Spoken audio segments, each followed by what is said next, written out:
Hello and welcome to this, what is to be the final episode of our week-long birthday celebrations, the IET 150 show. I'm quite sad, actually. Yeah, I'm gonna miss you. I'm gonna miss our viewers too. too. But there is no time to be sad. This is a celebration, and what a show we've got in store for you today. I'm Bobby Seagal, maths teacher, TV presenter, and lover of all things engineering and technology.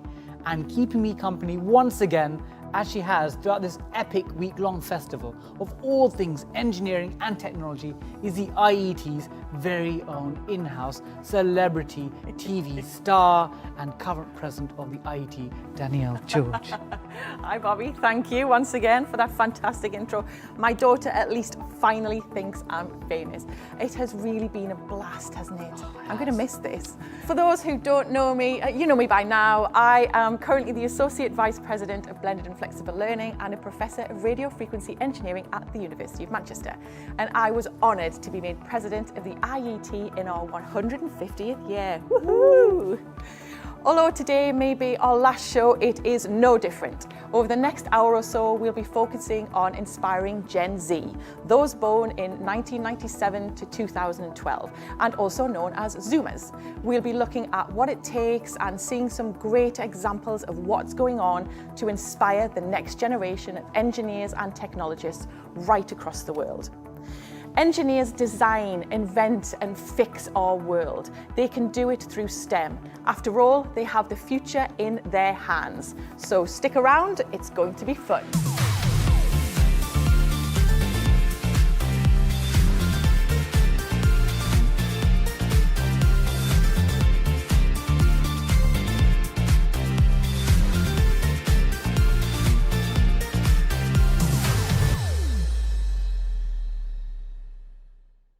Hello and welcome to the 150 show. If you're joining us for the first time, hello, where have you been? Don't worry, we're here now and the last 4 episodes are available on demand. Today's program is all about inspiring the next generation of budding engineers. From the music you listen to the phone in your hand, to the clean water you drink, to the innovations that are helping to restore our oceans, engineering and technology is at the heart of everything. They bring ideas to life, turn dreams into reality, and create the solutions to the world's smallest and biggest challenges.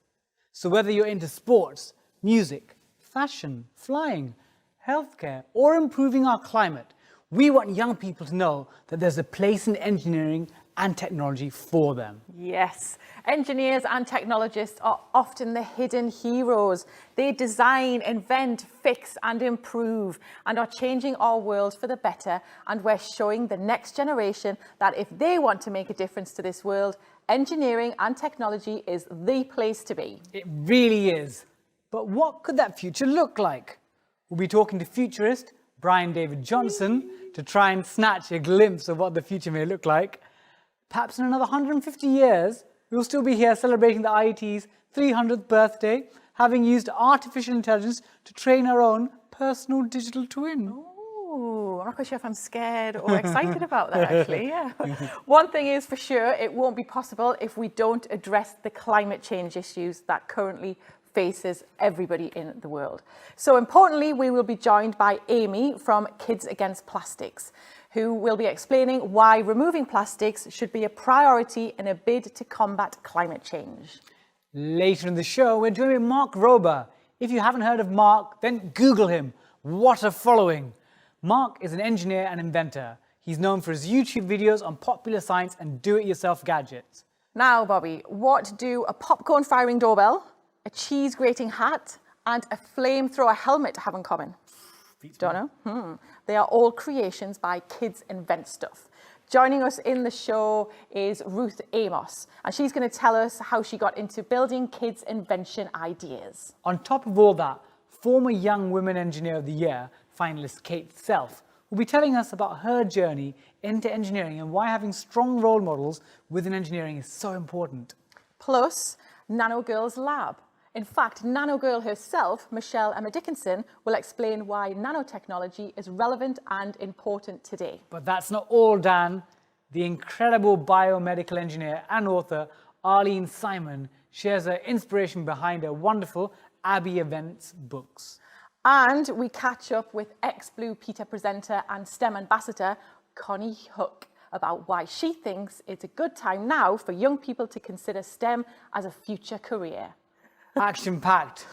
What do you think, Andrew? Do you have something fitting for a finale like this? Well, Bobby, I sure do. Sweet Shop Fracture is going to be exploring materials engineering through things you can find at the corner shop. Oh, that sounds amazing. I remember when Snickers were called marathons, can you? Yeah, I remember that.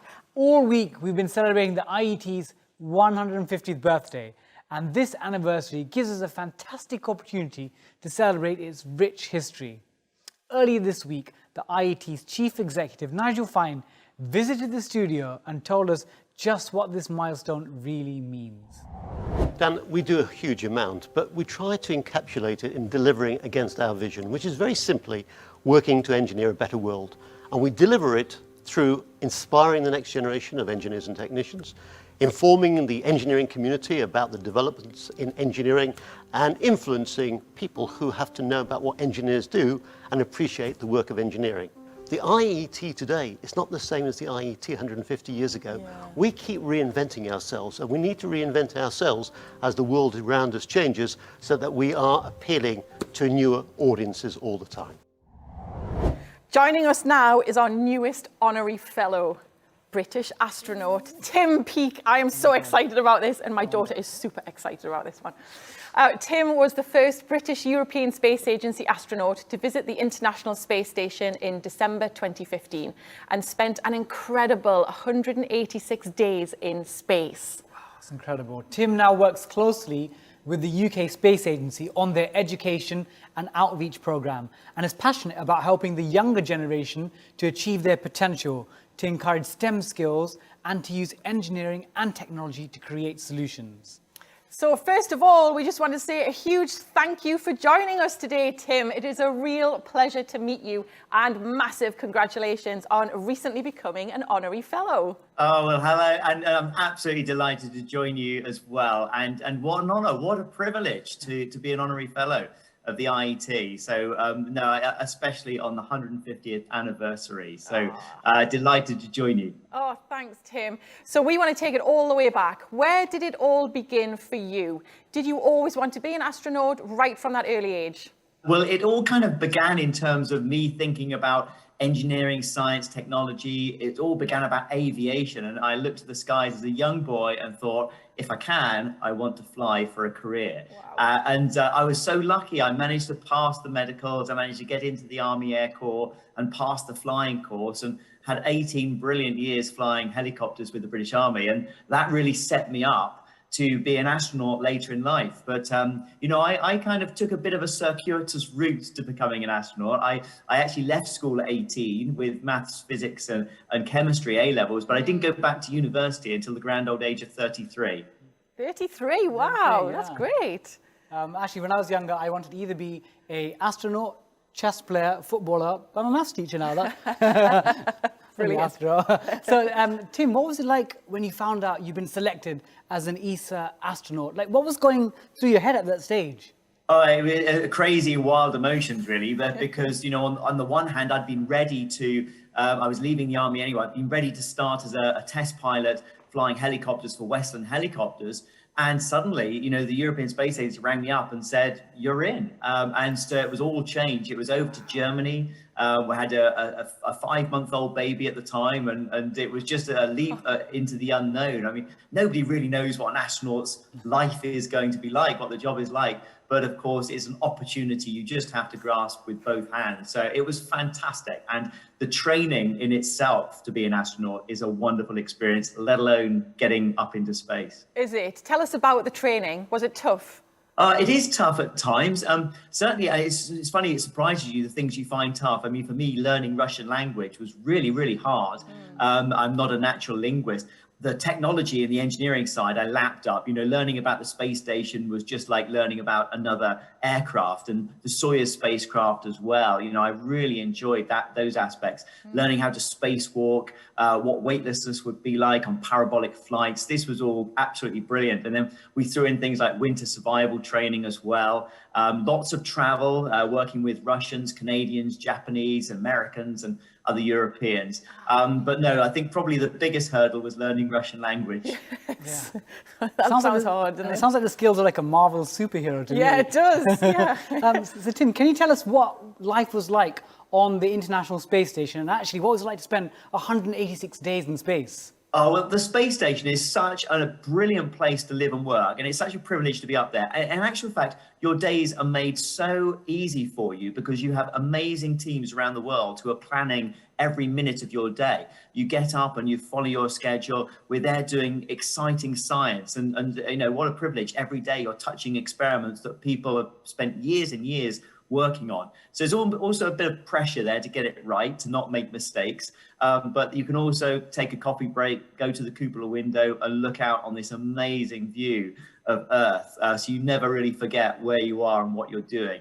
And it's a wonderful place to work. It's the cutting edge of technology. We've got artificial intelligent robots up there. We've got virtual reality systems. It's all fully Wi-Fi now on the space station. So it's a wonderful place to live and work from that point of view too.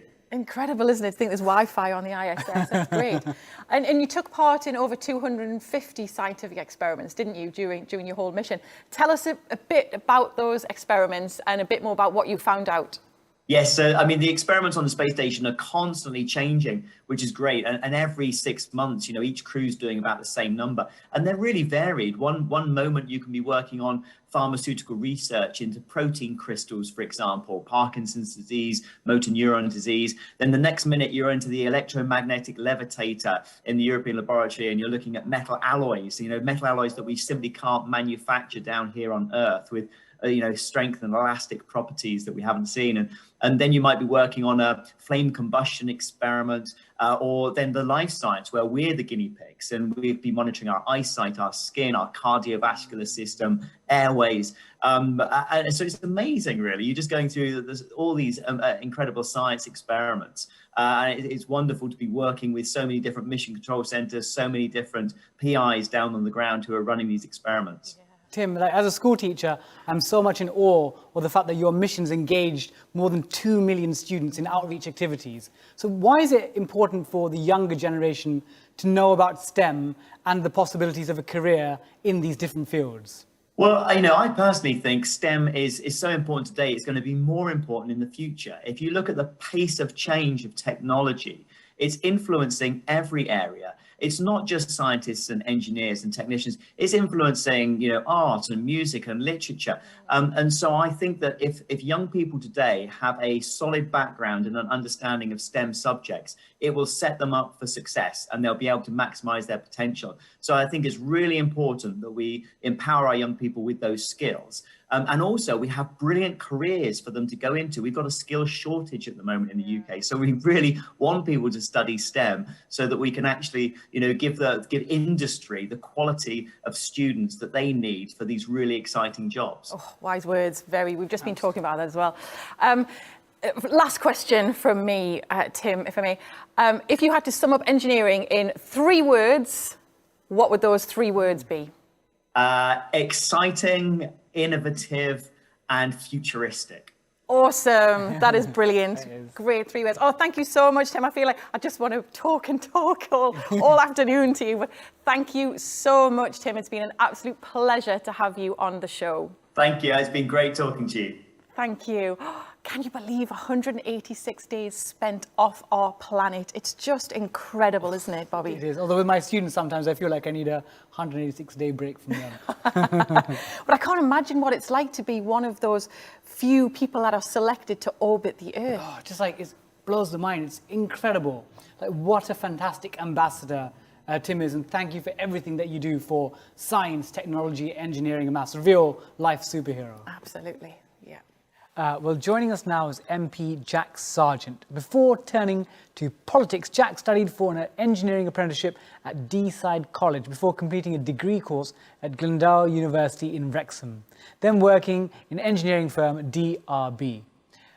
Jack, welcome and thank you for beaming in and joining us today. Hi, how are we doing? It's fantastic to be here. Thanks for having me. So exciting to join you in these celebrations. So, Jack, what was it that attracted you to engineering as a teenager? Well, firstly, I didn't know what to do growing up, and my teacher in high school got me involved in the F1 in schools competition. So a model scaled down Formula One car, which gives you lots of insight into business, sponsorship, marketing, and engineering. I really grasped the engineering side of things, and that threw me in the direction. And of course, you mentioned my time as an apprentice at DRB. Well, that actually started through work experience, and I was hooked to manual turning on the lathe. So it went from there, really. And I really enjoyed my career in engineering, and I try and do as much as possible now to promote that. Do you think we still have an engineering image problem in the UK? Yes, I think we do. Yes. So I look back to my time, if you like, which wasn't that long ago, and it was still that discussion of, engineering is not just an oily rag anymore. Well, that's absolutely right, isn't it? I think we've still got to push that image away from engineering, but we've really got to focus on the magnificent skill set we have in the United Kingdom. And I'm from the northeast of Wales, where we have the best engineers in my view, and especially in the aerospace industry. So we're moving towards a high-tech engineering industry in the United Kingdom, and I think we need to look at how we invest in that model and really bring the future of engineering to the best place in the world, and that is the United Kingdom. So what role do you think organisations like the IET play in helping to increase understanding of the huge role of engineering and technology in our everyday lives? Well, the IET, I look at the IET as a fantastic organisation, over 160,000 members worldwide, and what you do is a great job of bringing all this diverse range of technologies that perhaps some people don't see. So you may have, for example, me in my area, and I'm very lucky that I have the steel industry, which we need to decarbonise, the aerospace industry, and all these brilliant industries around me and in everyday life. But some people might not be as lucky as me, and they might not see any of that. So I think the IET and the organisations like the IET provide that place to go to find out really what engineering is, and find out actually it's a really exciting industry to be in. And as I say earlier, you can go and achieve pretty much anything you like if you get into this ambitious career and sector. And it is all about collaboration as well. And I'm really pleased to hear that you think more politicians should be engineers as well. I'm right with you there, Jack, for sure. Thank you so much for joining us, Jack. Thank you so much. It's been a pleasure, and I really look forward to celebrating your 150th anniversary. Thank you. Thank you very much. Thank you. Bye. Thank you. The current generation of young adults have had a very different experience to the start of their lives than we had. Young people are not only living through a global pandemic, they're seeing the mounting effects of climate change and mistakes we've made in the past. They are also the generation that came after digital natives, making them not only comfortable with emerging technology, but almost immediately proficient. For the first time in our society's history, we're being presented with a generation of children capable of exceeding our abilities in using technology whilst they are still young. So Brian is a professor of practice at Arizona State University's School for the Future of Innovation Society, and a futurist and fellow at Frost & Sullivan, a visionary innovation company that's focused on growth. He also works with governments, militaries, trade organizations, and startups to help them envision their future. He has over 30 patents and is the author of a number of books of fiction and non-fiction. So obviously it's fantastic to meet you, and thank you so much for joining us. So we're going to start. I want you to tell us where it all began for you, Brian, and how you became a futurist. Well, it all began really with my parents. Both of my parents are geeks. Both my parents were nerds. My dad was a radar tracking engineer, and my mother was an IT specialist back when ladies weren't supposed to be IT specialists and engineers. And they have always imbued me with this idea of sort of engineering and building and making. But at the same time, in my house, they were always very creative. We would always talk about how computers work or talk about how an electronic signal would move through the radar. So for me, there was no difference between the kind of engineering and technical mindset and the creative mindset. And it was really those two things that I use every day as a futurist. Those are the things that really inspired me. What does your work as a futurist entail? Tell us about what you do on a day-to-day basis. So I do a lot of reading, as you can see behind me. So that's a big part of it. So what I do with people as an applied futurist is I look out 10 years into the future using social science, technical research, interviews, looking at cultural history, and I model a range of possible and potential futures. And then as an applied futurist, I work with those organizations to say, okay, what are the steps we need to take today, tomorrow, 5 years from now to move towards that positive future and to stay away from the negative? And that's really what I do. And that's so important, isn't it? You're a massive believer that STEM and getting the next generation to be excited by STEM is so important for our futures, isn't it? It is. And I believe, I've gone so far as to say everyone's going to be an engineer in the future. But it's not that we're going to be, a nerdy engineer, you're going to be an electrical engineer or a software engineer. That's not what I mean. It's the engineering mindset. It's how we solve problems and how we think about things. I mean, I can tell you a long time ago when I started doing this over 25 years ago, if you used a computer, you were a nerd, you were a geek or an engineer. Well, now we all use computers every day. So I like to get people to think a little bit differently about engineering. And it's not just having the STEM skills, which is incredibly important, but how do you have that engineering mindset? Because it will make you not only a better engineer, it'll make you a better artist, it'll make you a better footballer, it'll make you a better veterinarian. And that's the thing to me is how do we harness that way of thinking? Oh, BDJ, it is always an absolute pleasure to talk to you. You are a legend and such a difference maker. Thank you so much for joining us today. It was a pleasure to be here today with you. Thank you so much. And next to join us are Kids Against Plastic, a charity set up by young people for young people, and it's all about taking action against plastic pollution. Amy and Ella Meek are the founders and are both teenage activists on a mission to rid the world of single-use plastic. This is such a brilliant charity, isn't it? They came across the UN's global goals and got inspired to do their bit for the planet after finding out about the negative effect on the environment of single-use plastic. They launched the Kids Against Plastic campaign, and we are really lucky to have Amy in the studio with us. Hi, Amy. Hi. Thank you so much for joining us. Thanks for having me. I'm really excited to be here. Yeah, what a pleasure it is for you to join our 150th celebrations. So for viewers who don't know, Amy, tell us about Kids Against Plastic.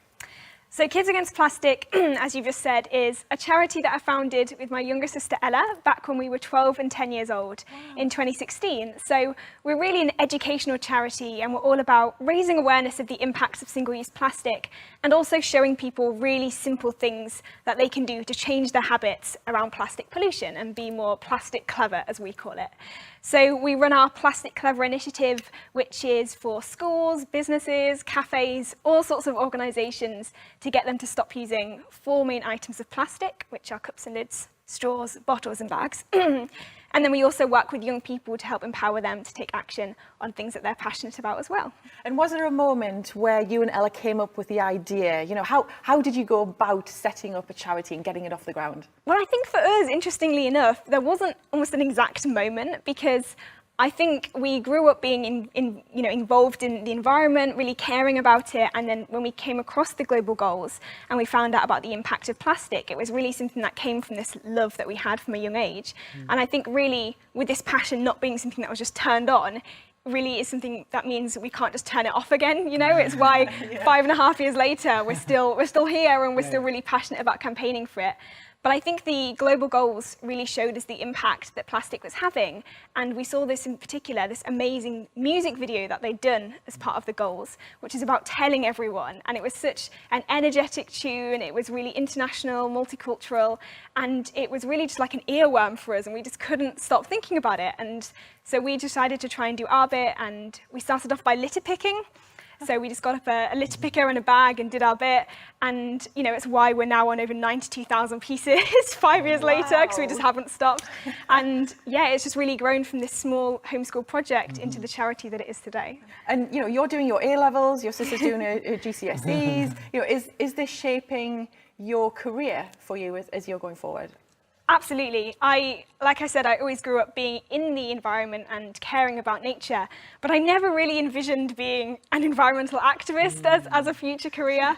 But it's definitely something that I can't turn my back on now. It's once you learn about these issues and you start taking action, they're not things that you can just turn a blind eye to and just get on with your life. And I'm really so passionate about addressing them that it's definitely something that I can see doing in my future as well. Brilliant. Well, we're very pleased that you are as well. We can hear your passion. It's so lovely. Oh, Amy, thank you so much for joining us in the studio, and many, many congratulations on everything that you've done so far. Thank you so much. It's been great to speak to you. Next up is another global inspiration, Mark Rober. Mark is an American YouTuber, a lot of my students love him, engineer and inventor. He is known for his YouTube videos on popular science and do-it-yourself gadgets and has over 18 million subscribers. Yes, 18 million. Before YouTube, Mark was an engineer with NASA for 9 years, where he worked on the Curiosity rover at NASA's Jet Propulsion Laboratory. Mark also worked for Apple in their special projects group, doing product design as a mechanical engineer. He recently received the IET STEM Personality of the Year award in our worldwide competition that celebrates an inspiring individual who is changing the perception of what it means to be an engineer or technologist. Welcome, Mark. Great to have you on the show. It's good to be here. Thanks for having me. You have a degree in engineering. What made you choose engineering in the first place? Yeah, I'm a mechanical engineer, you know. I kind of always liked building and messing around with things. You know, I took high school physics, and the fact that you could explain the world around you with math and equations was just really interesting to me. So I've always kind of naturally gravitated toward that. And you've worked with NASA and Jet Propulsion Laboratories. I've worked a bit with JPL myself in my job.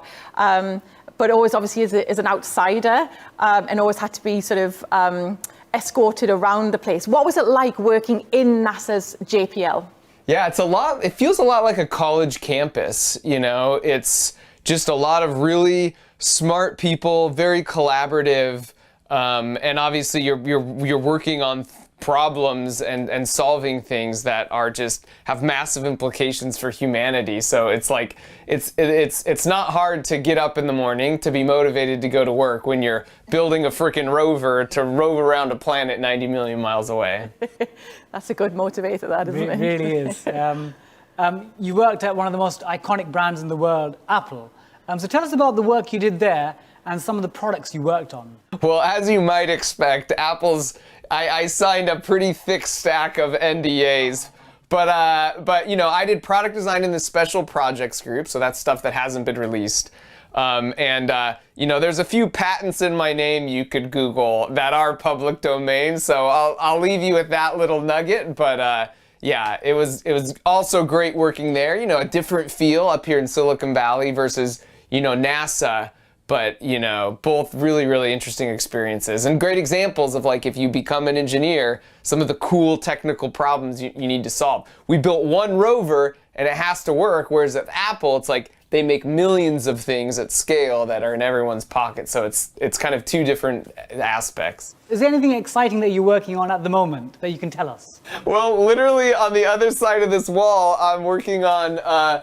I made a Ninja Warrior obstacle course for squirrels. No way! And we're working on the sequel. It will go out on May 17th. So that's real exciting. And you know, I have my videos planned out over a year in advance. So all the way through like summer of 2022, all of them being worked on in different phases. So The answer is yes. There's a lot exciting I'm working on, but I can't tell you because you guys might steal the ideas. You've been a brilliant guest. You are smashing the stereotype of an engineer, which is what we want to see. Thank you so much, Mark, for joining us. Awesome. Thank you for having me and, all you guys do and what you represent. This is a pleasure to be here. Oh, thank you. Our archives hold an impressive collection of really important books, manuscripts, journals, and even films. Our archive collects and retains materials relating to the IET and its predecessor institutions, as well as the history of engineering and technology. In our archive, there was also a collection of drawings produced by a firm of consulting engineers, founded in the latter part of the 19th century, called Lucas and Pike. Now, every drawing in this collection has been catalogued, or so we thought, until we recently came across a small uncatalogued folder of Lucas and Pike drawings that had been deposited shortly after the initial donation that had been made in 1976.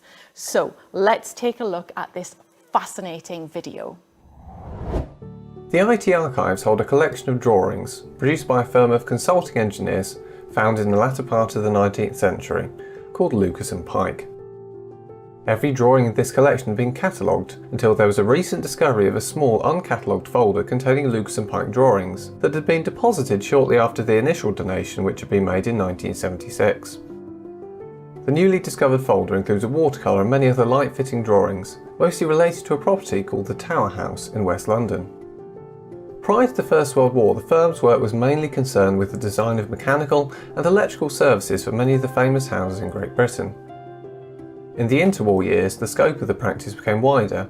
While still acting for many of their pre-war clients, they continued to design mechanical and electrical services for further great houses in Britain and France. Most of the newly discovered material relates to a refurbishment project of the Tower House that was undertaken in the late 1960s and early 70s. The Tower House at 29 Melbury Road is a late Victorian townhouse in Kensington and Chelsea, London, built by the architect and designer William Burgess's home. It was designated as a Grade 1 listed building in 1949. Designed between 1875 and 1881 in the French Gothic Revival style, it was described by the architectural historian J. Malden Crook as the most complete example of a medieval secular interior produced by the Gothic Revival, and the last. By 1878 the house was largely complete, although interior decoration and the designing of numerous items of furniture and metalwork continued until Burgess' death in 1881. Following a period where the house stood empty and suffered vandalism, it was purchased and restored, first by Lady Jane Turnbull, later by the actor Richard Harris, and then by the musician Jimmy Page. The house is beautifully adorned, with principal rooms having themes such as time, love and literature. Most of the original furniture is now displayed in the Victoria and Albert Museum and the Higgins Art Gallery Museum, including the Great Bookcase and the Golden Bed. This important property is an incredible feat of engineering and design, showcasing an incredible commitment to detail and beauty. Throughout the life of this house, it has been an inspiration to its owners, capturing their hearts and proving itself to be a stairway to heaven.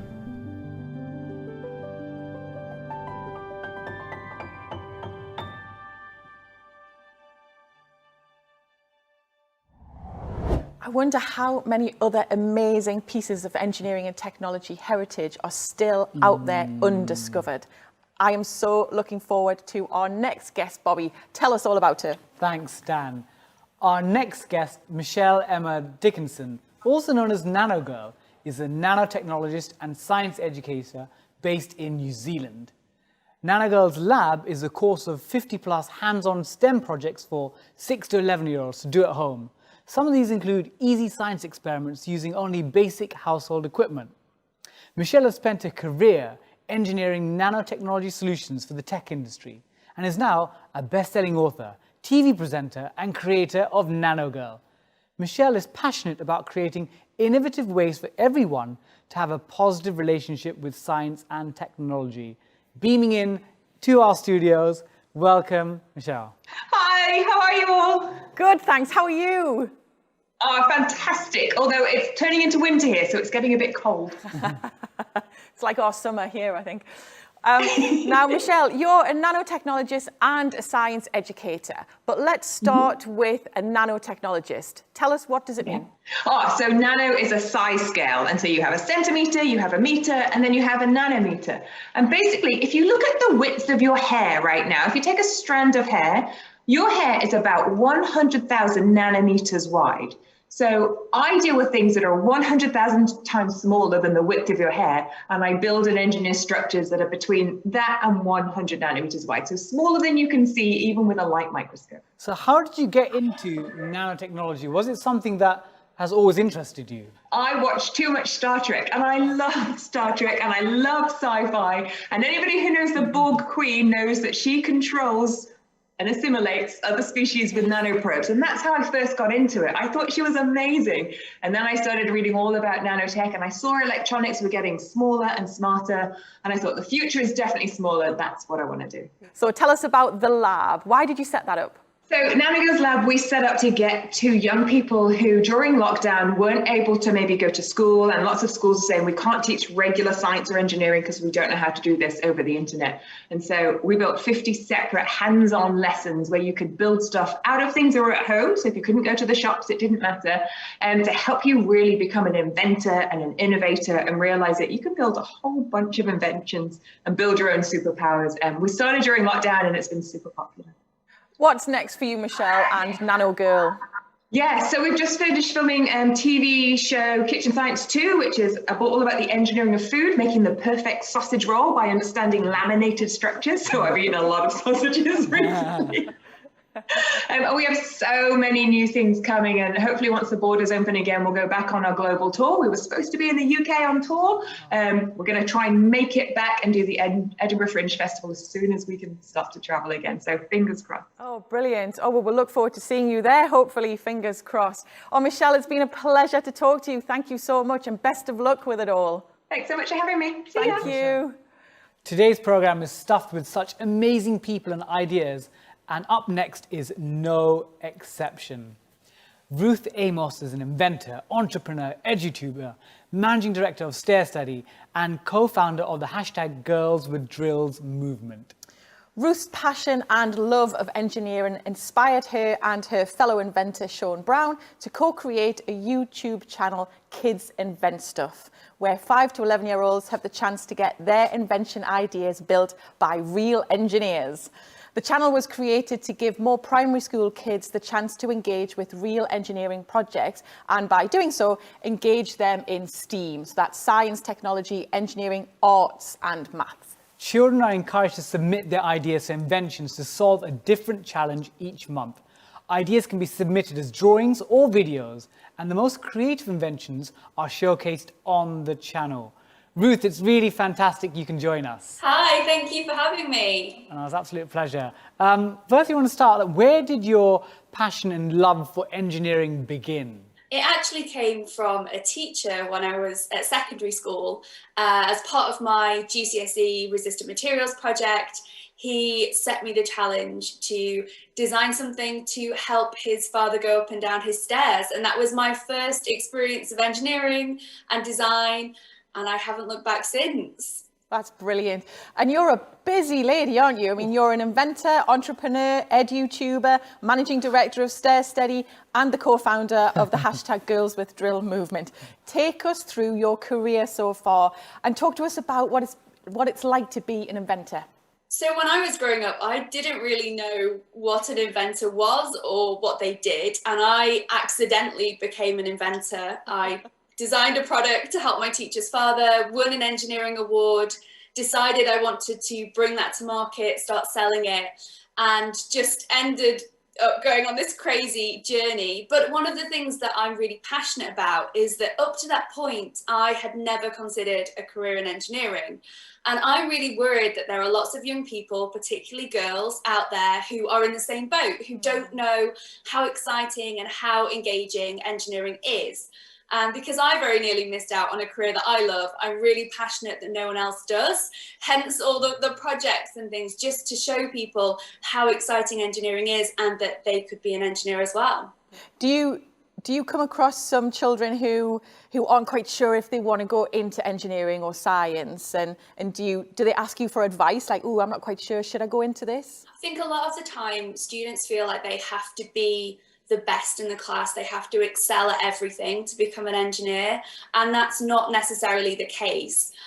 Sean, who co-runs Kids Invent Stuff with me, he's dyslexic. He will be the first person to tell you that school was not his strong point. Like, he did not necessarily excel within the classroom, but he is an incredible engineer. He went to university to study engineering. And I think sometimes there's misconceptions around the skills that we need and actually how hard a career in engineering is. So Ruth, can you tell us about this challenge that we've heard about? Yeah, so to celebrate the IET turning 150, we're very excited to have a very special challenge. Now, across its amazing lifetime, the IET has highlighted 100 inventions that have changed the world. And Sean and I have chosen 3 of them, the bicycle, switches, and wearable tech. And we're asking all young people at primary school age across the country to submit an invention idea that's either around the bicycle, wearable tech, or switches, and we're going to be bringing one of them to life. So it's a very exciting challenge to celebrate. I don't have any cake, but I have some candles on what is one of the world's best inventions, sliced bread. So happy birthday, IET. Oh, brilliant. We love it. Thank you so much, Ruth. That's brilliant. And what a great challenge. I'm on that with my daughter for sure. I'm going to enter myself. Yeah. Hey, I'll be watching out for your entry. Yeah, Careful. definitely. 4 to 11-year-olds only. Oh, thank you so much for joining us, Ruth. You are smashing all the stereotypes of engineering. Thank you so much. Thanks for having me. Now, next with us is Kate Self. Kate is a transformation professional in digital and technology solutions at BT Tower.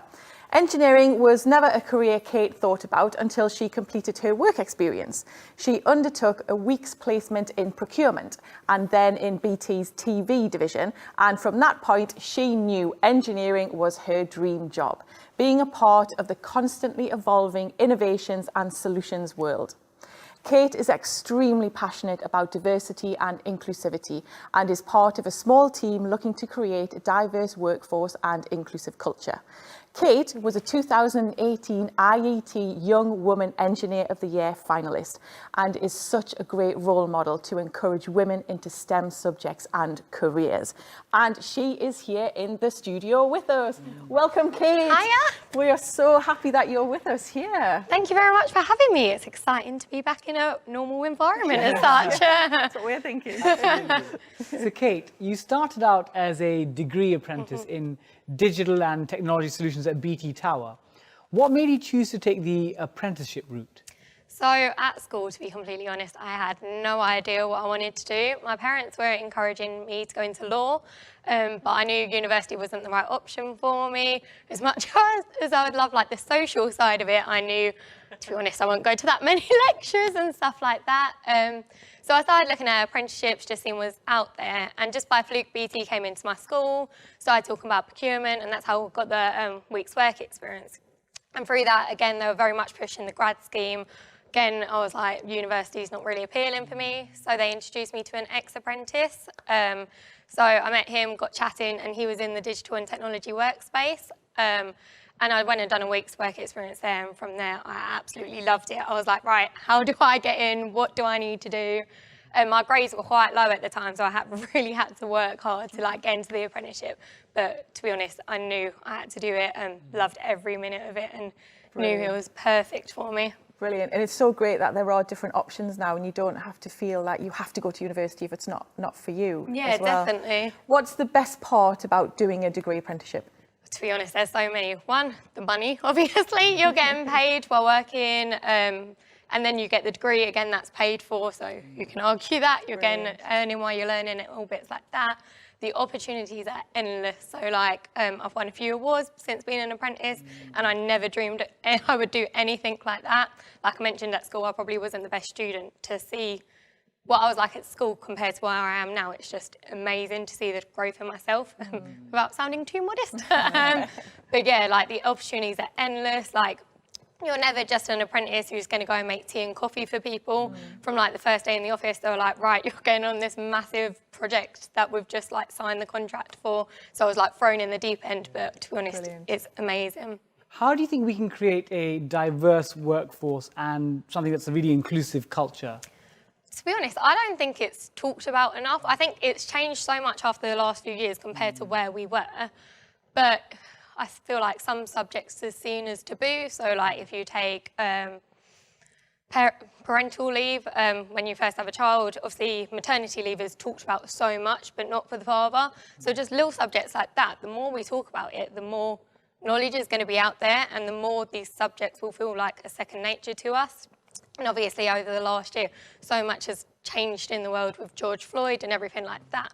I feel like that wasn't the scenario we wanted to then evoke this change, but we do need to have some situations that open people's eyes and everyone then thinks, yeah, we need to change the world. We need to talk about this more. We need to create a more diverse and inclusive structure almost.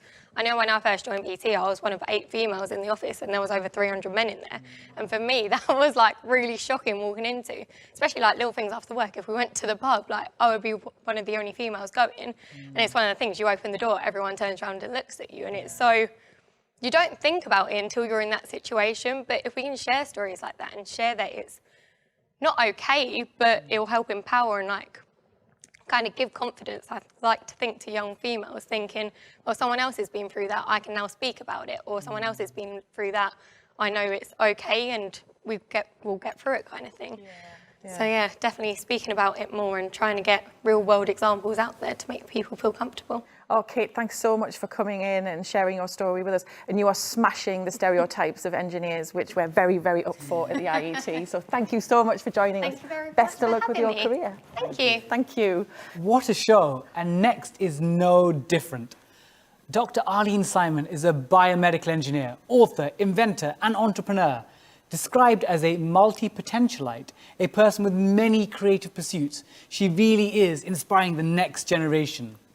Originally from the Commonwealth of Dominica, she is a STEM advocate and is committed to creating next-generation technologies that transform medicine. So Arlene, you're a biomedical engineer. Did you always love science? Was it like an easy option to study engineering at university? Hi, thank you so much for having me today. Yes, I'm a biomedical engineer, and I mean, the way I fell into engineering was really because I was a curious little girl. When I started college, I started as a chemistry major. And so my journey to biomedical engineering was very serendipitous because I joined a chemistry club and a chemical engineer spoke, and he said, with a degree in engineering, you could never be bored. And I trusted his words, and I can assure you that it's still true today as a biomedical engineer working in designing new healthcare technologies like syringes and medical devices. There is not a day where I am bored. And so I am pretty happy that I followed his advice. Now, Arlene, you invented the blood test that detects when cancer patients reject a bone marrow transplant, didn't you? Tell us about that. How did you create the test? And more importantly, what we really want to know is the engineering behind it. Absolutely. When I was a student at University of Michigan, my program was very interdisciplinary. And so it encompassed polymer science, biomedical engineering, microfluidics, mechanical engineering, and immunology. And so from a polymer science perspective, we worked with 2 polymer solutions, polyethylene glycol and dextran, that dissolve in water, but when you mix them together, they're immiscible. They don't mix. So it's like how oil and water don't mix. And so what we did was we were able to work with an immunologist, an immunology professor, Dr. Sophie Pachesny, who independently was discovering new protein biomarkers that get elevated in the bloodstream of patients who are rejecting a bone marrow transplant and developing a disease called graft versus host disease. And so we were able to confine these antibody reagents in micro droplets and mix the patient plasma in one of the other polymer phases. The biomarkers would sort of diffuse from the top phase into the droplet. And because it's in a micro droplet, they're confined and then they sandwiched between the antibodies. And then you're able to quantify the signals for luminescence and fluorescence. And that's how we were able to quantify the amount of biomarkers in a patient bloodstream. Amazing. Wow, that sounds technical and remarkable as well. Yeah. So, Arlene, why is being a STEM advocate so important to you? Well, actually, I am a STEAM advocate, science, technology, engineering, arts, and math. And that's important to me because I think many girls and, boys don't think that you can pursue arts and science at the same time. And for me, I can assure you I do both every day because I am also a writer of Abby and Van STEM picture book series. And it's because I'm an engineer, I'm able to write a story about a little girl who is a patented inventor. And so I get to sort of flex my muscles both technically and creatively every day. I think it's so important for us to include arts in STEM as well to show us that it really is something that helps us be creative. And you are an absolute inspiration. You said you wanted to be a change maker. You absolutely are. You are such a difference maker. Arlene, thank you so much for joining us. Thank you so much for having me. Wow, what a difference maker, or a change maker as well. We're going global with difference maker, aren't we? It's brilliant. We are. We've met so many difference makers, haven't we? And talked to so many of them over this week. And it is so inspiring to hear from all of these amazing people. Well, it's not over yet. Still to come. We'll speak to one of Britain's most loved presenters, Connie Huck, about why she thinks now is a good time for young people to consider STEM or STEAM as a future career. Yes, and a favourite of mine, children's TV presenters Greg Foote and Maddie Moat are ready to share with us the incredible possibilities of STEM careers. Andrew, you there? I'm pretty sure I just heard Dan's tummy rumble in the mic. Yes. Guilty. I am guilty. What's on the baconeering menu today? Well, on the menu today, all things you can find at the sweet shop, and we'll be exploring ductile and brittle fracture. And on top of all that, not on the cake, although that would be a test of engineering, we have Mark with the weather map of news. How's it looking out there, Mark? We've got some great stories for you later. I promise you no rain here in the studio, especially on our last day. And Callum, is your experiment a special 150 show last episode huge explosion of the whole week's leftovers? Today, we are building a robot that shows how energy transfer can be measured, just like a smartwatch or a fitness tracker. To help build a robot, I drafted in Oliver from Creative Heart. Say hi, Oliver! Hi, everybody! To do this experiment, we will be using Lego Education Spike Prime, which can be used to teach coding or solve real-world problems in STEM. First of all, what do you know about energy transfer, Oliver? Everything we do requires energy transfer. If you're going to use that bike in your room, you're going to need some energy. That's right. Pedaling this bike is transforming chemical energy supplied by the breakdown of the food I eat into other energy. Also, if you're going to ride up a hill, you're going to have to pedal harder. That's right. When cyclists pedal up a hill, they have to make sure they use extra energy to prevent themselves from slowing down. Wouldn't it be great if we could just measure this somehow? We should build a robot cyclist and then program it. That's a great idea. We can use the robot to collect data and draw a graph. Let's see what we can find out. Let's get building!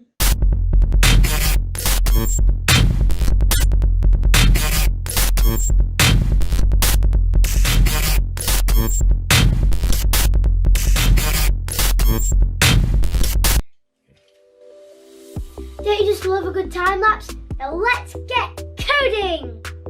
First, we will build our code that will run when we press start by adding the first block when program starts. Add set movement motors to block C and E. Because it is already connected, it will be set to C and E automatically. Next, we need to get the speed. We will choose 50%. Then, we need to add the start moving block. We want our robot to go straight. Now we should check how it looks by pressing play. As we can see it's moving. I can then stop it by pressing the stop button. We can add a graph to collect data by adding the show line graph block and changing it to in window instead of full screen. We can now collect data from our robot. Next, we can add the forever block, which means the blocks inside will always repeat. The first block we will add inside is the plot block, which allows us to plot the graph. We can then add the power block, which will show us how much power the robot is using. Now, we can press play and see the data on the graph. We will also add another plot block and add the angle block inside. This will show us the angle of our robot using the gyroscope. Make sure to change the colour. We can now press play again to see how our robot is behaving. We can see this data on the graph. To make the graph easier to understand, we need to add an operator. We can then multiply the angle block by -1. Now we press play and we now have our red line going up, and we can see when the robot is on a flat surface and then on the ramp. This is the main code, but we can also upgrade it. We can start a new stack by adding the block when program starts. Then we can add a time control by adding the wait and stop blocks. The robot will now stop after 4 seconds. Thanks for the code, Callum. It worked! Check this out! I'm going to put them down and set them up. Go! Pedal, pedal, pedal, pedal, pedal, and stop! You can see from the blue line on the first graph that the angle of the bike stays the same. The red line doesn't move too much either, as the cyclist just needs to apply a constant level of power to maintain speed on a flat surface. Right, now I'm going to test him going up a hill. And off he goes, pedaling hard, hard. Keep going, perseverance! And he's done it! Look at that! That's perfect! Looking at the graph from experiment 2, you can see that the angle of the cyclist changes as the hill gets steeper. Also, the red line increases over time because the motor gradually requires more power to make it to the top. So going uphill is going to require much more energy. So there you have it. From this experiment, we've learned that if you want to maintain the same speed going uphill as you do on a flat surface, you will have to transfer much more energy by pedaling much harder. Bye everybody! As part of our 150th celebration, the IET awarded 16 world-leading engineers and technologists with an honorary fellowship for their outstanding contribution to the engineering and technology industry. One of those recognised is Dr. Eben Upton, the Chief Executive at Raspberry Pi, in recognition of his design and development of the Raspberry Pi device. And I was lucky enough to catch up with Eben earlier this year to talk about his work with the small single-board computers. Raspberry Pi is, I still call it a hypothesis test. The hypothesis is that the machines went away, the students went away. If we bring the machines back, the students will come back. And I think we are close to having demonstrated that that's a good hypothesis. But what is Raspberry Pi now in terms of 36? 36 million Raspberry Pis. We're selling about 7 to 8 million units a year now. Well, there's that question of what's the tougher environment, an oil rig or a 7-year-old's bedroom. They love things that they know that the adults don't.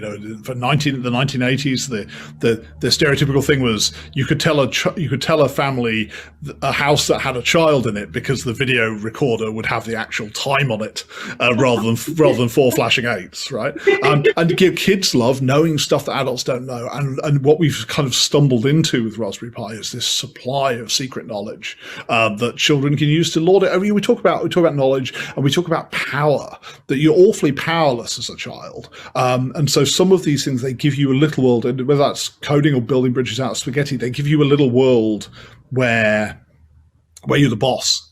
10 years before anyone's going to give you access to real power in the real world, you have a little bit of power. And it's that's why a lot of kids, they stumble into it, and it consumes them. It consumes their lives. It's wonderful to see. The pessimistic hypothesis is that children don't care anymore, right? The kind of almost the null hypothesis is that this is the natural state of being, is that kids don't care about programming computers, and that there was a one generation. We were all talking about my grandfather could drive a car, and my father can take a car apart and put it back together again, and I can drive a car. And that there's a one generation spike of enthusiasm for some kind of technology, and that maybe the 80s was that for computers. And also there was, back to the space thing, maybe the 80s, I was a space geek as well, and maybe the 80s was a spike of enthusiasm about space as well. What we've discovered with Astro-Pi is that neither of those things is true. That kids still find getting on a space rocket, particularly when you've got somebody really personable like Tim doing it, kids still find getting on a space rocket and going to space exciting, and they still find computers exciting. With this sudden demand, 700,000 kids sent home from school with no real computer. Hey, go home and follow along at home on your PC. What PC? My family has 3 kids and 1 smartphone, And so there's that coming together. We've tried to do as much work as we could with the Pi 4 platform, but Pi 400 probably is our first real play in that space. And so what I'm hoping we can do is the pandemic woke us up, I think, to these pre-existing structural inequalities in terms of provision of technology to young people in the UK. And I'm really hoping that sort of 2021, 2022, we can start, now we have platforms like Pi 4 and Pi 400, we can really start to make an impact there as well. And then hopefully some subsequent higher performance Raspberry Pi will plug into that and make it even more viable. I still can't understand why anyone wouldn't want this job that we have for their kid. Yeah. I want it for my kids. Yeah, me too. Yeah. It's indoors if you want it to be, or outdoors if you want it to be, and they give you new toys every day and they pay you good money. Yeah. You travel the world if you want to. That's it. We don't probably blow up as much stuff as you do, but it's you can occasionally let the magic smoke out or something. You get the bangs in silicon tend to be smaller than the bangs in real electrical engineering. Well, and when people are having a conversation in 2 decades time, they'll say it all comes back to Raspberry Pi. Be nice, wouldn't it? Just one person who looks back on Raspberry Pi the way I look back on it. One of the nice things for me about Raspberry Pi is I've got to meet people like Herman Hauser and Chris Curry and Sophie Wilson, people who were involved in creating the machine that changed my life. And if we get out of those 37 million Raspberry Pis, if we get one person who looks back on Raspberry Pi the way I look back on the BBC Micro, then that'll be, I'm done. I'll be happy. The best-selling UK computer ever. I mean, wow. It's tiny as well, isn't it? Do you use them in schools? Yeah, loads of times, So thank you, Eben Upton. It's time to rattle those pans and see what amazing baconeering we have today. Andrew, what have you got for us today? Today, I'm talking all things materials engineering, specifically sweet shop fracture and fracture mechanics. Now, I have to say this was inspired by my good friend Anna Porshaisky, who I first saw doing one of these demos at the FameLab UK final in 2017. And these are all things that you can find at your local corner shop. So what do polymers have to do with things you find at your local sweet shop? Well, let's explore. So let's start talking through the different forms of fracture that we get. And the first one is ductile fracture. Now, ductile fracture is usually when things are a little bit stretchy, and usually before things fail, you get a little bit of warning. So if I start to pull on, say, some strawberry laces, they start to get a little bit thinner, and that's called necking, where they start to thin at the middle before breaking. And that's the same thing that happens in metal. If you slowly pull a metal rod, it thins slightly in the middle, voids start to coalesce, and then it eventually breaks. And in a metal, that might give you quite a mottled, dull-looking surface. On the other hand, something that's brittle, say chocolate crystals, or specific metals, if you hit them hard enough, they tend to snap. They leave a clean surface. You don't get much warning before they break. It tends to be quite sudden, but often they can be a little bit stronger than their ductile counterparts. But it's not quite so straightforward as this, because it's not that materials are either ductile or brittle. Often they can change between the two. And specifically when it comes to polymers, this happens at something called a glass transition temperature. Now, when it comes to foodstuffs, things like caramel, the glass transition temperature from when things go from behaving brittly to in a ductile way is around about room temperature, which is very useful for our sort of experiments. So the first thing to talk about is temperature dependency. And what I have here, just the humble Snickers bar, and believe it or not, there are academic papers on ductile brittle behaviour in caramels with varying water percentages, so go look that up at home if you're interested. But at room temperature, when I break a Snickers bar slowly, it's a ductile fracture, so we get plastic deformation. As I stretch it, the bonds are able to easily break, slide over one another, and reform on a microscopic scale. So I get quite a long, drawn-out caramel. I'm sure this is making you hungry at home. But if we lower down to a Snickers bar that's come straight from the fridge and I break it, it breaks in two. We've gone below that glass transition temperature and we get a brittle fracture. So what happens is that the bonds are no longer able to shift and reform. So any small cracks quickly propagate through and we get a very sharp fracture surface. And the same thing happens in polymers. If you've got a polymer that's a bit colder and it's impacted, it's more likely to shatter and break rather than fail ductilely. The second thing comes down to strain rate. Now notice when I broke this first bar, I did so quite slowly. And this is where Anna's genius came in, is she realized in the same way as polymers, if they're hit at a much higher speed, those molecules don't have time to reform those bonds. If you hit a Snickers bar fast enough, you can force it to fail in a brittle way at room temperature. And that's what I'm going to try to do. And it requires a bit of a karate chop. So let's go over here and try that out. Now it's all in holding it firmly over the side and going for a short, sharp shock. Now the karate chopped Snickers, something you don't see every day, has exactly the same failure as the fridge cold version. So both low temperature and high strain rate give you the same results. More brittleness when it comes to polymers and Snickers in this case. But actually, if I was to load it slowly, having a higher strain rate or a lower temperature actually makes them a bit stronger too. So it depends what you need for your application. And polymers behave in this exactly the same way, which is why when it comes to automobile applications, any new material has to undergo testing at 2 different speeds to fully understand its performance. So it's not all about the energy required to fail a material. It's all about the failure mode, be that brittle or ductile, because that can affect the safety of a component. If something fails brittly, it might break off into small pieces and travel around a machine. So if you're thinking of using Snickers in your next sweet shop fracture project, be sure to have done your own karate chop experiments at home first. But the results are fairly delicious. We have loved your creations, Andrew, every single one of them. It's been so much fun. It's a thrill to be involved with the 150th anniversary. I'm only sorry I couldn't fit 150 LEDs on the electric birthday cake.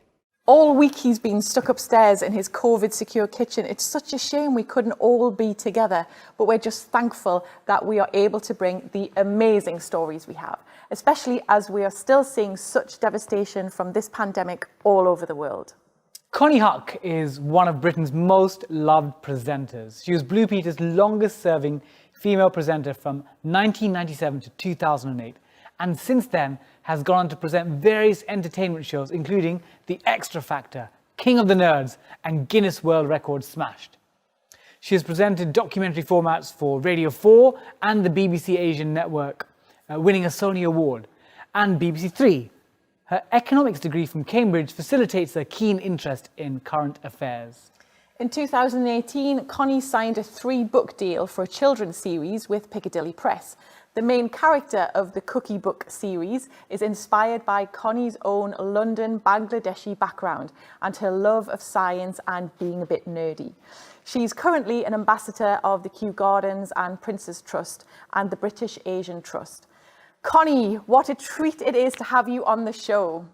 So, where did your love for science start, and was there a moment when you thought, this is it, this is what I want to do, or did it grow more slowly onto you? I've always been quite a practical person, and so obviously science is kind of practical, it's sort of straightforward, it's not airy-fairy. From a young age I quite liked maths and numbers and, you know, patterns in numbers and things like that. My parents came over to the UK in the 60s from Bangladesh, where you know, from their culture and their background, science is a very revered profession to go into. So they had dreams of us daughters becoming engineers or doctors or scientists or accountants or anything that fits in with STEM, more or less. So I guess, you know, from quite a young age, there was kind of a STEM vibe in our house. My dad came over with the potential to be an actuary, which is kind of quite to do with numbers, although it's more sort of stats, statistics. But yeah, I've just always sort of found that it really strikes an affinity with me, and I've sort of been curious from a young age. Why does that happen? How does that work? Why does that do that? And I like patterns and stuff. So it just, yeah, ever since I was young. Connie, you've written the Cookie Book series, which has been hugely successful, so congratulations. For those who might not have read them yet, can you tell us a bit about the series? When I was growing up, people would always say, are you an arts person or are you a science person? And I used to feel that, well, I'm both really. And this character, Cookie, she's very practical and she's very sciencey. And, you know, she, you know, loves maths and she loves learning and all the things that people might think are square or whatever. But actually, she's really funny. She's very creative. She has a mad imagination. You know, there's loads of sort of funny illustrations all the way through the books that are her sort of mind thoughts. You know, so she's very creative, but yet she's very sciencey too. And, you know, for instance, there is a TV presenter in the first book, but she's sort of a bit naff. And, you know, the first book is all to do, you know, with science and learning and knowledge. And the second one is all to do with sort of saving the planet and the environment. And, you know, I don't know, I hope that, yeah, in the UK, we can just catch up, close the gap, you know. What inspired the books? You need to sort of subject kids to stuff as early as possible. And it doesn't mean they have to understand it all first time round, but it means each time that they're subjected to it, it sinks in a bit more and a bit more. And, you know, so, you know, that, for instance, you know, there is the electromagnetic spectrum in here. I don't expect that kids will get it, but I know that as a kid, I would have thought, oh, that's interesting. A radio wave, UV, which is sunlight. You know, I'd have a keen interest in things like that, especially things that are in tables and charts. And I loved stuff like that. So there are like pie charts and graphs and all sorts, but they're sort of like to do with funny things. Like there's I don't know, a Venn diagram of picking teams for PE with popular kids, sporty kids, unpopular kids, unsporty kids, you know, how it all.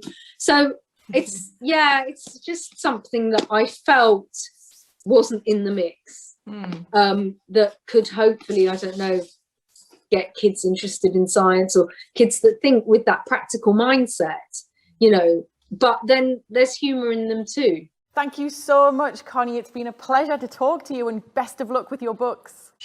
Thank you. Greg Foote is a science presenter on TV and radio, a successful podcaster and a popular YouTuber. Greg delivers keynotes on his science adventures, performs spectacular science shows on stages around the world, and regularly hosts STEM events. An experienced producer as well as presenter, Greg is creative director of digital-first production studio, sciencemedia.studio.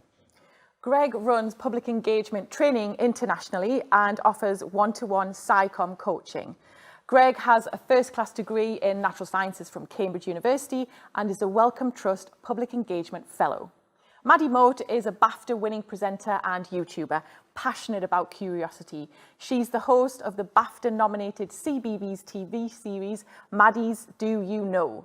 BBC Earth's Earth Unplugged, and a fully charged YouTube series, Maddie Goes Electric. Maddie is one of the few family-focused edu-tubers in the UK and has been creating fun, educational science videos for the past 8 years. She has amassed over 140,000 subscribers and 35 million views on her own YouTube channel, which is also the home of Let's Go Live with Maddie and Greg, a popular live science show for families and children of all ages. Welcome, Greg and Maddie. It's so great to have you on the show. Oh, you're welcome. Hi, Dan. Hi, Bobby. Thanks for having us. So, Greg, You're a science presenter on TV and radio, a successful podcaster and a popular YouTuber. Where did it all begin for you? When did your love of science start? Ooh, what a welcome. I was going to say, it's quite a mouthful, isn't it? Oh gosh, where did it all start? I guess as a kid, I was always asking questions. I was always trying to work out, why is the sky blue? Or and fortunately, my parents encouraged me to ask those questions and help me find out the answers. I remember doing science demos, I guess, in my kitchen at home. Do you? I don't know whether I should say this, just come with a disclaimer, but my dad would get a straw and put it into corn flour and then blow it over a flame to get like a little kind of the classic custard powder flame. Yeah. You always talk about your teachers as well, though. My teachers were amazing at my primary school. They like really encouraged me. Yeah. And also then they kind of gave me the oomph to kind of go into science at university. So I guess it all comes from there, and just that asking questions and realizing that is this thing we call science.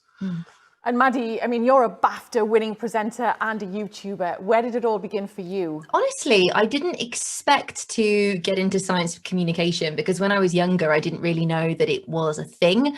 When I was at school and throughout university, I always loved science. I particularly adored biology when I was at school, but I never really understood what a future career in science would look like for me. I didn't have any role models.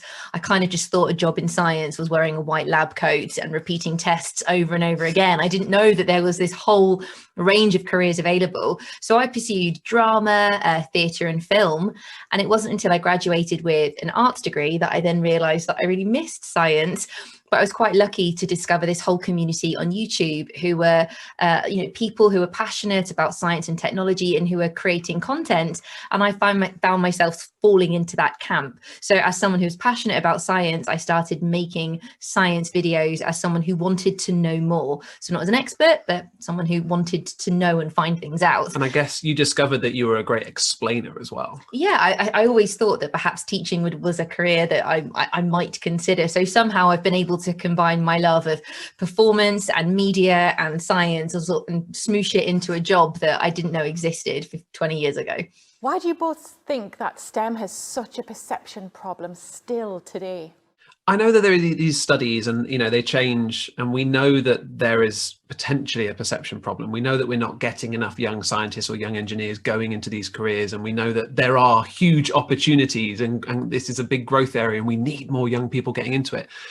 But from what we've seen, what I've seen from school talks and even training with scientists and what we've seen from Let's Go Live, kids, adults, parents, right, love STEM. Yeah. Right. It's just sometimes maybe the way it's labeled or the way that it's kind of packaged. But that curiosity, that play, that answering questions, that finding answers, that adventure, all of that seems to be really something that everybody loves. Yeah, I think when with the younger generation, when you get into sort of later school years, science, technology, maths, I don't know about engineering so much. I wasn't something that I did at school explicitly, but it starts to feel like a subject taught in a classroom as opposed to something out there in the real world. And actually that then sort of makes it feel like it's something within a box when actually it's not. STEM covers absolutely everything.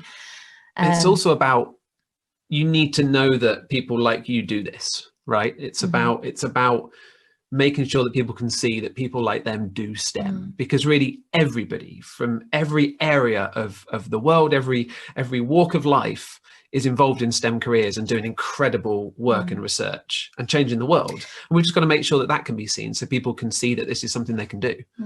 One of the best examples actually that I came across was I was doing some work with a science organization, and I met a lady who was a really keen photographer, and she always thought that she was going to go into the media as a photographer, but this opportunity came up as a scanning electron microscopy expert, and suddenly she's taking photographs of things that single cell organisms that are appearing on the front of magazines all over the world, and she is so highly skilled, but she would never have considered herself a scientist.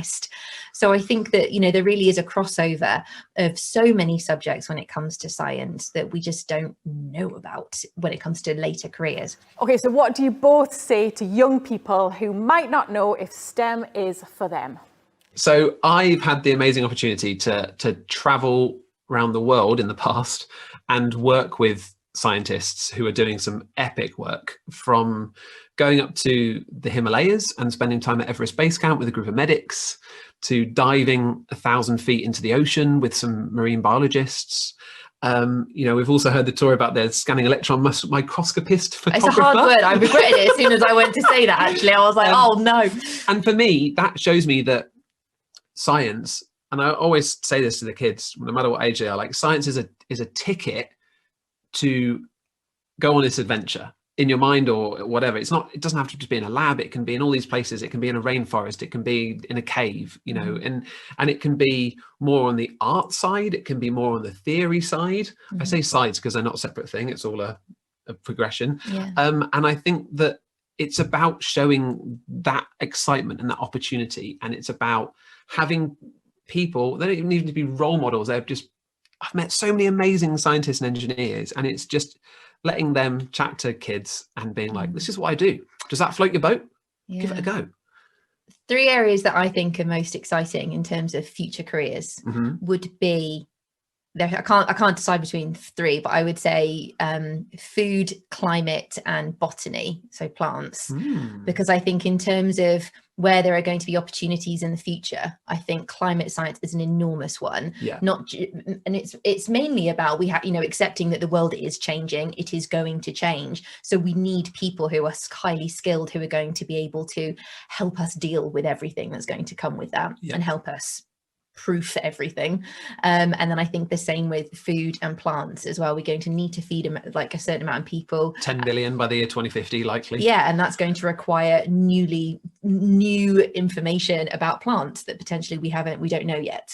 So those are the 3 that I think are really exciting. And then also there's still the explosion in coding and computer science, right? I mean, the rate that doubles, not to go into Moore's law or whatever it is, like that's a whole area as well. So I think there's a massive breadth, and there's so much there to excite. It's just about sharing those opportunities and excitement. Absolutely. What a way to end the show. It's been brilliant. Oh wait, we forgot the weather map of news. Oh yeah. How could we? Mark, how could we forget Mark? Mark, what have you got for us to inspire us into next week?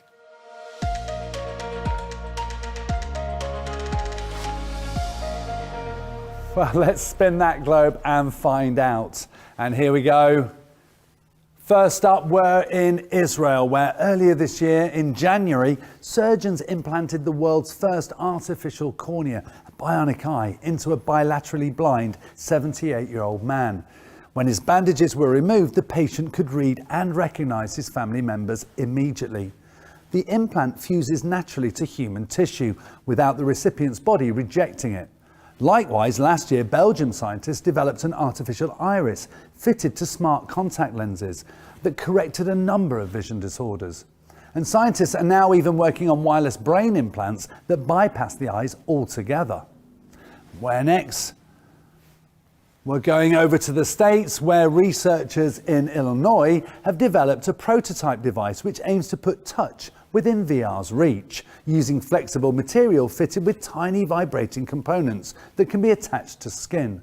The system, known as epidermal VR, could be useful in so many cases, from a child touching a display, relaying the gesture to a family member located elsewhere, to helping people with amputations renew their sense of touch.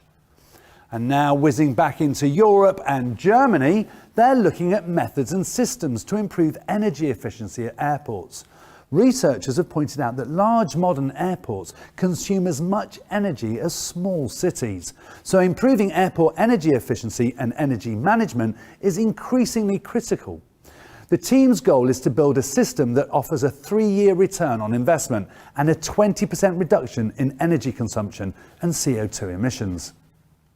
And now back over to the States, and it's Colorado, where scientists have developed what they call living concrete by using sand, gel and bacteria. Researchers said this building material has structural load-bearing function and is capable of self-healing, and is more environmentally friendly than concrete, which is the second most consumed material on Earth after water. And finally, here in the UK, companies like Mercedes and Peloton are exploring the possibilities of self-driving trucks. We've almost got used to the idea of driverless cars, but self-driving trucks will be cheaper to run and drive more smoothly, which will use less fuel. Plus, computers never get tired or need comfort breaks, so they'll run longer routes as well. So that's it from me, and now back to Dan and Bobby in the studio. Thank you, Mark. It's been great hearing your news stories all week, and what a week it's been. 150 years of the IET. In the midst of a terrible global pandemic, the plans would change and the 150 show was born. That's right, Bobby. It's great to pause for just a moment and send our thoughts to all those who have been lost to and those affected by this terrible virus. To our colleagues, volunteers, their friends and family, and importantly, the wider engineering and technology communities. We wish you all the very best at this time. Thank you to all the key workers right across the world, from not just us here in the studio, but from everyone at the IET, this great family of engineers and technologists.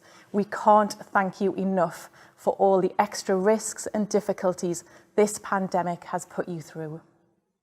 Great words, Dan. It really has been a tough year for so many people.